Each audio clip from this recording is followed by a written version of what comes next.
ദൈവത്തിന്റെ ഏറ്റവും പ്രിയമുള്ളവരെ, അവിടുത്തെ സമാധാനം ഞാൻ ആശംസിക്കുന്നു. ഇന്ന് കർത്താവ് നമുക്ക് നൽകുന്ന ദൂത് വിശുദ്ധ മത്തായി എഴുതിയ സുവിശേഷം 19-ാം അധ്യായം 26-ാം തിരുവചനം. യേശു അവരെ നോക്കി പറഞ്ഞു, മനുഷ്യർക്ക് ഇത് അസാധ്യമാണ്, എന്നാൽ ദൈവത്തിന് എല്ലാം സാധ്യമാണ്. മനുഷ്യന് അസാധ്യം, ദൈവത്തിന് സാധ്യമാണ്. മനുഷ്യന് പരിമിതികൾ ഉണ്ട്, ദൈവത്തിന് പരിമിതികൾ ഇല്ല.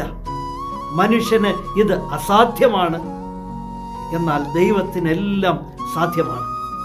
നമുക്ക് സാധിക്കാത്ത ഒരുപാട് കാര്യങ്ങൾ ഇല്ലേ? എന്നാൽ ദൈവസന്നിധിയിൽ അങ്ങനെയൊന്നില്ല. എങ്കിൽ കണ്ണീരോടെ നമ്മുടെ അസാധ്യതകളുടെ മുന്നിൽ നിസ്സഹായരായി നിൽക്കുമ്പോൾ അത് വിശ്വാസത്തോടെ ദൈവസന്നിധിയിൽ അർപ്പിച്ച് പ്രാർത്ഥിക്കാം. യാതൊന്നും അസാധ്യമായി അവിടുത്തെ സന്നിധിയിൽ ഇല്ല. ആ തിരുവചനം പറഞ്ഞു തന്ന നാഥൻ നമുക്ക് വേണ്ടി പ്രവർത്തിക്കും, നമുക്ക് വേണ്ടി ഇടപെടും.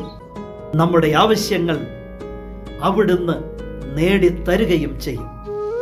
മനുഷ്യർക്ക് ഇത് അസാധ്യമാണ്, എന്നാൽ ദൈവസന്നിധിയിൽ ഒന്നും അസാധ്യമായി ഇല്ല.